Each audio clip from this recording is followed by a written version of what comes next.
கணித முறைப்படி ஜூன் 2ஆம் தேதி குரு பயிற்சி ஆரம்பிச்சிருக்கு. சரிங்களா? நம்மளுக்கு வாக்கிய பஞ்சாங்கப்படி 26ஆம் தேதி மே 26ல் நம்ம ஒரு குரு பயிற்சி பண்ணணும். ஆனால் அதிகாரப்பூர்வமாக பார்த்தீங்கன்னா ஒரு கோச்சாரத்தில் குரு பகவான் பயிற்சி ஆகிறது இந்த நாளில் தான். மிதுனத்தில் இருந்து கடகத்துக்கு பயிற்சி ஆகிறாரு. இப்போ ஒரு குரு பயிற்சியில நிறைய பேர் ராசிகளுக்கு லக்னங்களுக்கு நம்ம நிறைய விஷயங்கள் நம்ம சொல்லியிருக்கோம்.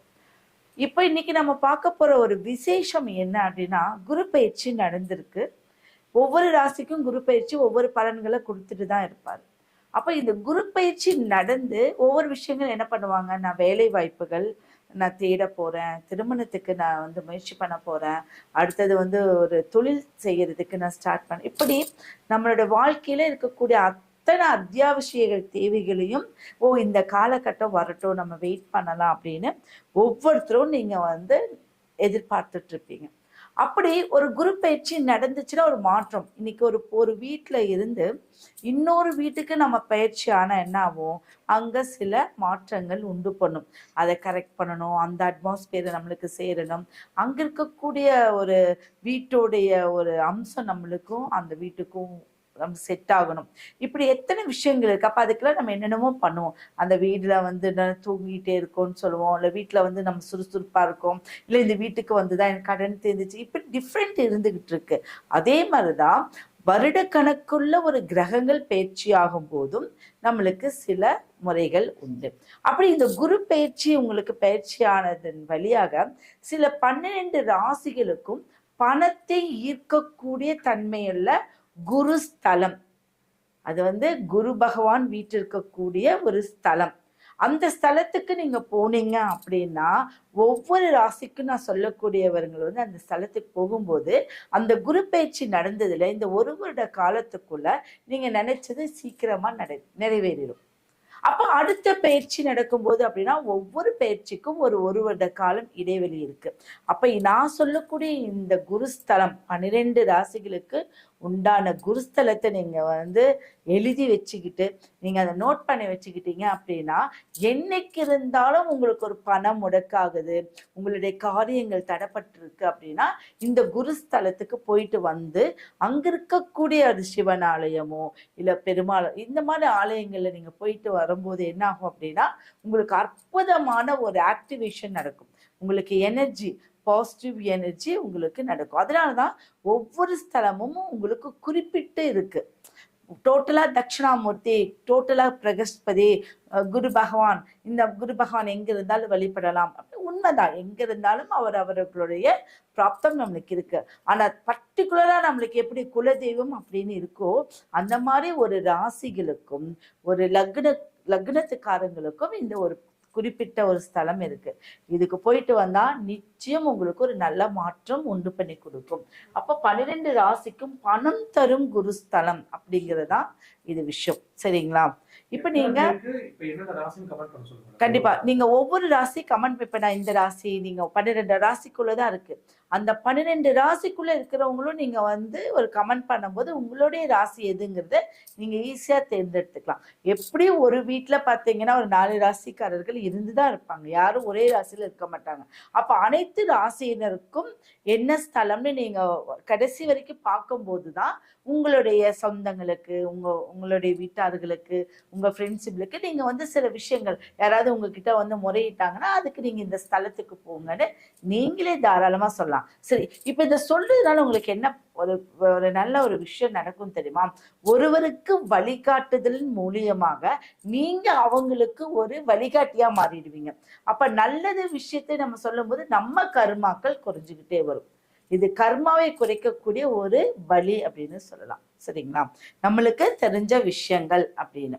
சரி, கன்னி ராசிக்காரர்கள், இந்த கன்னி ராசிக்காரர்களுக்கு விசேஷம் என்னன்னு பார்த்தீங்கன்னா குரு பகவான் தன் மகன் கசனை பாதுகாக்கணும். ஒரு அசுரர்களிடம் இருந்து நம்மளை பாதுகாக்கிறதுக்கு வைகை நதி கரையில என்ன பண்றாரு, சிவனை பெருமாளை நோக்கி தவம் செய்த இடம்தான் இந்த சித்திரரத வல்லப பெருமாள் கோயில். அப்போ பாதுகாக்கக்கூடிய ஒரு பலம் எங்க இருக்கு அப்படின்னு பாத்தீங்கன்னா 6ஆம் இடத்துல இருக்கு.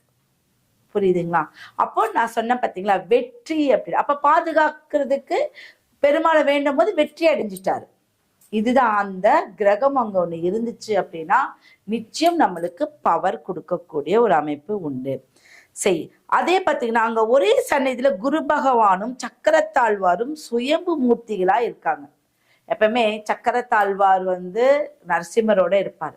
இங்க குரு பகவானோட சுயம்பு மூர்த்தியா சக்கரத்தாழ்வாரோட இருக்கிறதும் அங்க ஒரு விசேஷம். அப்போ அங்க போனீங்கன்னா இரட்டை விஷயங்கள் உங்களுக்கு நடக்கும். வெற்றி கிடைக்கும், உங்களுடைய நோய்களிலிருந்து வெளியில வந்துடலாம், பணப்புழக்கம் அதிகமாகும், நிறைய பிரச்சனைகள்ல இருந்து மீண்டு வரக்கூடிய ஒரே ஒரு சந்நிதி அந்த கன்னிராசிக்கு இந்த பெருமாள் கோயில். ஓகேவா? அடுத்தது பார்த்தீங்கன்னா இங்குள்ள பெருமாள் தூய சந்தன மரச்சிலையால் ஆனவர். சந்தன மரம் எங்கேயாவது கேள்விப்பட்டிருக்கீங்களா? நான் ஏன் ஒவ்வொன்றும் உங்களுக்கு பர்டிகுலரா கொடுத்துட்டு இருக்கேன், இதெல்லாம் தெரிஞ்சுக்கோங்க. இப்போ கல்லுல தான் அது குரு பகவான் இருந்திருக்காரு. இங்க சந்தன மரத்தால இருக்கக்கூடிய குரு பகவான் இந்த ஒரே ஒரு குரு பகவான் மட்டும்தான். அப்ப சந்தனம்னா அழிவில்லா ஒரு மரம். சந்தன மரம் தெய்வத்துக்கே பூஜிக்கப்பட்ட ஒரு மரம். அந்த மரத்தால அது தூய சந்தன மரச்சிலையால் ஆனவர். இதுதான் அங்க சிறப்பு மிக்க ஒரு ஒரு குரு பகவானுடைய வழிபாடு. கன்னி ராசிக்கு ஏற்படும் புத்திர தோஷம் நீங்கிடும், புத்திர பாக்கியம் உண்டாகும், கல்வி வளர்ச்சியாகும், கல்வியில ஏற்படக்கூடிய தோஷம் நிவர்த்தி ஆயிடும். உங்களுக்கு இத்தனை விஷயங்களும் ஞானம் நல்லா சிறப்பாக இருக்கும். உண்மையாவே வசிய சக்தி உண்டு பண்ணிடும். அது எப்பேற்பட்ட ஒரு பிரச்சனைக்கு போனாலும் நல்ல ஒரு வசியம் உண்டு பண்ணி வாழ்க்கையில ஜெயிக்கிறது தான் உங்க கடமைங்கிற மாதிரி நீங்க வாழ ஆரம்பிப்பீங்க. படிப்புல ரொம்ப முக்கியத்துவம் கொடுப்பீங்க. இது எல்லாமே இருக்கக்கூடியது என்னன்னு பாத்தீங்கன்னா இந்த கன்னி ராசி. இந்த கன்னி ராசி இங்க இருக்கக்கூடிய பெருமாள் கோயிலுக்கு போயிட்டு நான் சொல்லக்கூடிய சந்தன மர வரத்தாலான குரு பகவானை வழங்கும் போது தேக ஆரோக்கியம். அந்த காலத்துல இருக்கிற பெரிய வயதானவர்கள்லாம் பார்த்தீங்கன்னா சந்தன பால் குடிச்சிருப்பாங்க. அதெல்லாம் உங்களுக்கு தெரியாது. ஏன்னா சந்தன பால் குடிக்கும் போது அத்தனை தோஷமும் நம்ம எங்கேயும் போகாமே கிடைச்சிருமா. உடம்புல இருக்கக்கூடிய ரத்தத்தை சுத்திகரிக்கிறதுக்கு, அடுத்தது நம்ம ஞானத்தை அதிகரிக்கிறதுக்கு, நம்ம மெமரி பவர் அதிகரிக்கிறதுக்கெல்லாம் ஒரிஜினல் சந்தன கட்டைய பால் ஊற்றி பால்ல கலந்து அதை குடிப்பாங்க. எங்க அப்பாலாம் அந்த மாதிரி செஞ்சிருக்காரு. அதெல்லாம் நான் பார்த்துருக்கேன். ஏன்னா நாங்க தான் அரைச்சை கொடுப்போம். அப்படி ஒரு பவரான விஷயங்கள்லாம் உண்டு.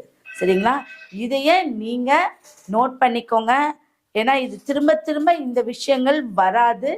நீங்க உங்க கன்னிராசியர்கள் இதை நோட் பண்ணிட்டு அடுத்தவங்களுக்கு நீங்க ஏதாவது நீங்க வழிகாட்டலா இருந்தீங்க அப்படின்னா உங்க கர்மா குறையும். இவ்வளவுதான் சொல்லிட்டு உங்க கர்மா குறையணும்னா அடுத்தவங்களுக்கு ஒரு வழிகாட்டுங்க. இதை போயிட்டு வா, இங்க பாரு அப்படிங்கிறது ரொம்ப நல்ல விஷயம். அடுத்த ராசிக்கு போயிடலாமா? துலாம். கேள்வி ஏதாவது கேட்டிருக்காங்க?